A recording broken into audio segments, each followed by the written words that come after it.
सहकार प्रणाम। सहकार साथियों, प्राय हमने देखा है कि समिति सदस्य बार बार कहने पर भी बिना किसी कारण के मेंटेनेंस चार्जेस की अदायगी नहीं करता है और समिति की मैनेजमेंट कमेटी यानी कि प्रबंधक कमेटी उसे बकाया मेंटेनेंस चार्ज प्राप्त करने में असहाय नज़र आती है। जो सदस्य गुड पे मास्टर हैं यानी कि समय पर अपना भुगतान मेंटेनेंस चार्जेस का भुगतान समिति को कर देते हैं, उन पर अतिरिक्त वित्तीय दबाव आता है। ऐसे सदस्यों से बकाया मेंटेनेंस चार्ज वसूली के लिए निम्न कदम उठाए जाने चाहिए। इसके अतिरिक्त आज के वीडियो में हम हरियाणा सहकारी समितियां अधिनियम 1984 की धारा 104 जो कि सर्टिफिकेट्स फॉर सम ड्यू है की चर्चा करेंगे। वीडियो को लाइक करें, शेयर करें तथा चैनल को सब्सक्राइब करना ना भूलें। Procedure to recover non payment of society maintenance charges from society defaulters as per law. The first measure is to send a simple letter of notice to the defaulter informing him or her of the non-payment of the society maintenance charges with interest that could lead up to 21%, instructing him on how and when to pay the arrears. Issue a warning in the letter stating failure to comply with will lead to the registrar's order to obtain recovery of dues। यानी कि जो पहला कदम है वो ये है कि defaulter को नोटिस का एक सरल पत्र भेजा जाए जिसमें उसे सोसाइटी रख रखाव शुल्क यानी कि मेंटेनेंस चार्जेस ब्याज सहित जो 21% हो सकता है का भुगतान न करने की जानकारी दी जाए और उसे निर्देश दिया जाए कि बकाया राशि का भुगतान कैसे और कब करना है। पत्र में चेतावनी जारी करें कि अनुपालना न करने पर रजिस्ट्रार बकाया राशि की वसूली के लिए आदेश देगा। यानी कि स्टेप 2 है, if the member still does not pay, pass a resolution in the general body meeting to file for recovery of non-payment of society maintenance charges and send a final warning letter to the member informing him of the decision। यानी कि दूसरा कदम है कि यदि सदस्य फिर भी भुगतान नहीं करता है तो सोसाइटी रख रखाव शुल्क का भुगतान न करने की वसूली के लिए आम सभा की बैठक में प्रस्ताव पारित करें और सदस्य को आम सभा की बैठक के निर्णय से अवगत कराते हुए अंतिम चेतावनी पत्र भेजें। Step 3, apply to the registrar's office for recovery of non-payment of society maintenance charges by submitting necessary documents and paying a fee between rupees 15 to 1000 via a challan payable to RBI। Amount to be recovered rupees 1000।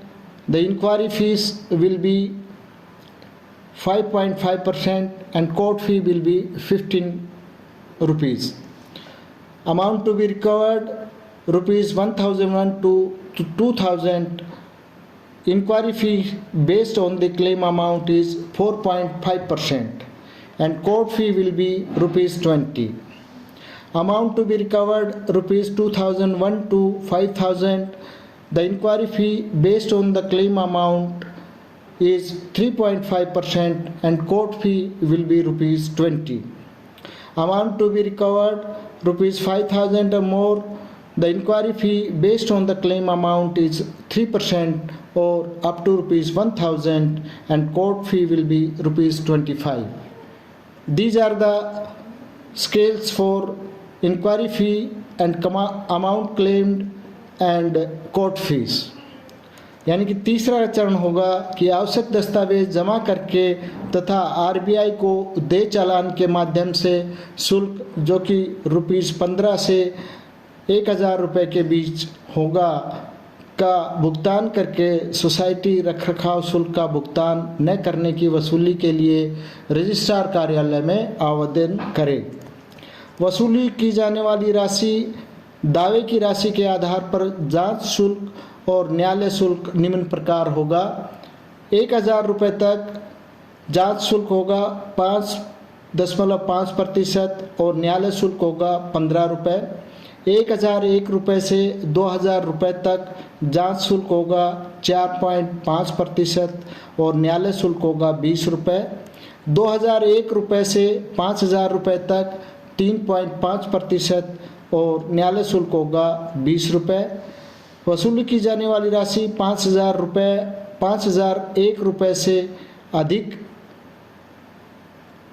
3.0% यानी कि 3% या 1000 रुपये तक और न्यायालय शुल्क होगा 25 रुपये, यानी कि जांच शुल्क होगा 3% या 1000 रुपये तक मैक्सिमम और न्यायालय शुल्क होगा 25 रुपये।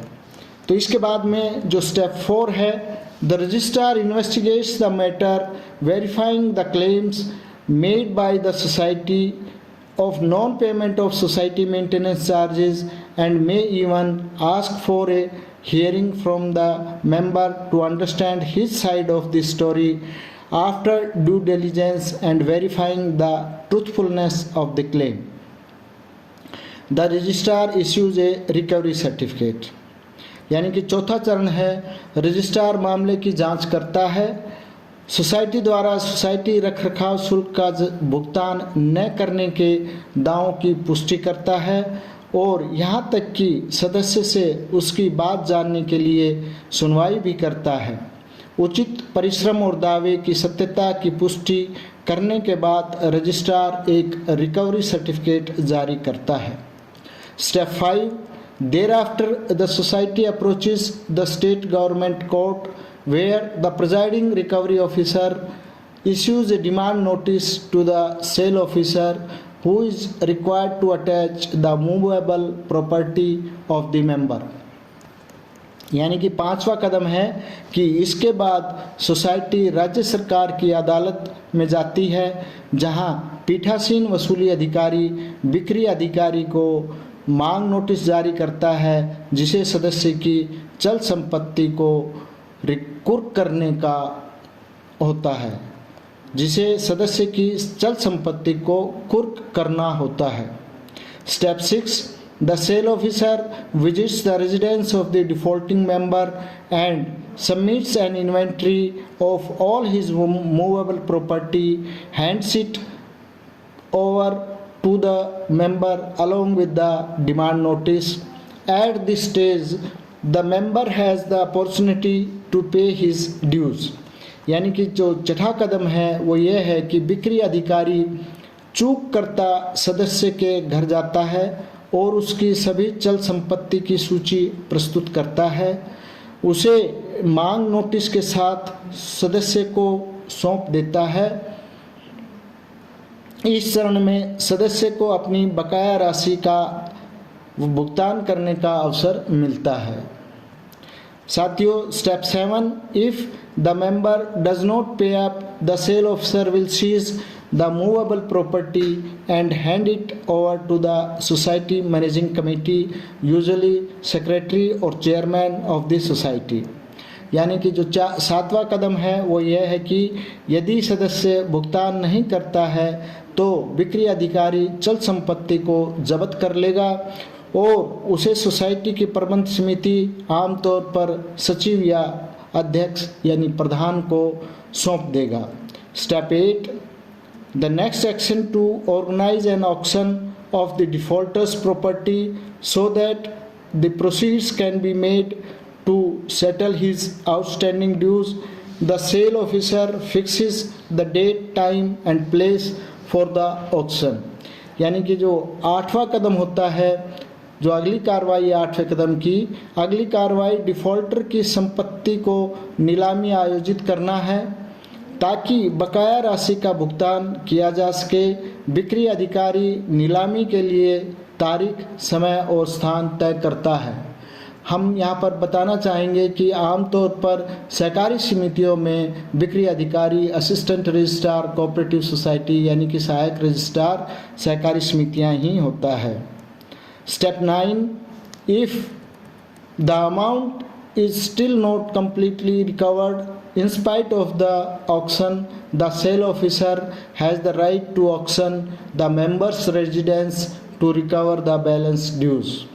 यानी कि 9वां और अंतिम कदम क्या है कि यदि नीलामी के बावजूद भी राशि पूरी तरह वसूल नहीं हो पाती है या नहीं होती है तो बिक्री अधिकारी को शेष राशि वसूलने के लिए सदस्य के आवास की नीलामी करने का अधिकार है।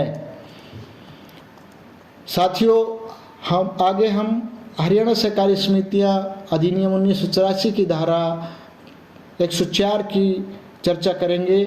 Section 104 certificate for sums due Part 1, notwithstanding anything contained in Section 102 and 103, a financing institution or a cooperative society may apply to registrar for recovery of arrears of any sum due to it from members, past members, officers, past officers, and shall attach with such application a statement of accounts in respect of such sums।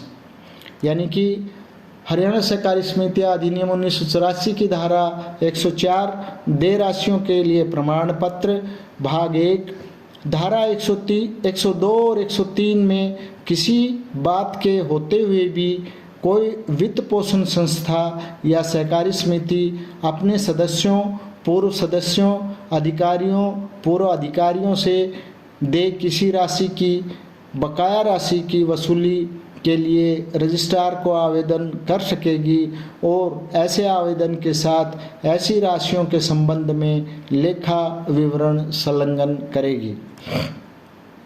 Part 2, on receipt of an application under subsection 1, the registrar may, after making such inquiry as he may deem fit, after affording the members, past members, officers, past officers concerned an opportunity of being heard, pass an order granting a certificate for the recovery of amount stated therein to be due as such arrear। यानी कि हरियाणा सहकारी समिति अधिनियम 1984 की धारा 104 का भाग 2 हमें बताता है कि उपधारा 1 के अधीन आवेदन प्राप्त होने पर रजिस्ट्रार ऐसी जांच करने के पश्चात जैसी वह ठीक समझे संबंधित सदस्यों, पूर्व सदस्यों, अधिकारियों, पूर्व अधिकारियों को सुनवाई का अवसर देने के पश्चात उसमें दे बताई गई रकम को बकाया के रूप में वसूल करने के लिए प्रमाण पत्र देने का आदेश पारित कर सकेगा। Section 104 part 3, when the registrar is satisfied that a cooperative society has failed to take action under subsection 1 against any of its past members, officers or past officers, the registrar on his own motion may, after making such inquiry as he deems fit and affording an opportunity of being heard, proceed to grant a certificate referred in subsection 2। यानी कि धारा 104 का भाग 3 हमें बताता है कि जब रजिस्ट्रार को यह समाधान हो जाए कि सहकारी समिति अपने किसी सदस्य, पूर्व सदस्य, अधिकारी या पूर्व अधिकारियों के विरुद्ध उपधारा 1 के अधीन कार्रवाई करने में विफल रही है तो रजिस्ट्रार स्वप्रेरणा से ऐसी जांच करने के पश्चात जिसे वह ठीक समझें और सुनवाई का अवसर प्रदान करने के पश्चात उपधारा 2 में निर्दिष्ट प्रमाण पत्र देने के लिए आगे बढ़ सकेगा। Haryana cooperative society Act 1984, Section 4, Part 4, a certificate granted by the registrar under this section shall be final and conclusive proof of arrears due therein, and the same shall be recoverable as per the provisions of the section 110 of this act। यानी कि हरियाणा सहकारी समिति अधिनियम 1984 की धारा 104 का भाग 4 हमें बताता है कि इस धारा के अधीन रजिस्ट्रार द्वारा दिया गया प्रमाण पत्र उसमें देय बकाया का अंतिम और निर्णायक सबूत होगा और वह इस अधिनियम की धारा 110 के उपबंधों के अनुसार वसूलनीय होगा। साथियों, आगे हम हरियाणा सहकारी समितियां अधिनियम की चर्चा जारी रखेंगे। आप हमसे जुड़े रहें, वीडियो को लाइक करें, कमेंट करें और चैनल को सब्सक्राइब करना ना भूलें। धन्यवाद। जय हिंद, जय सरकार।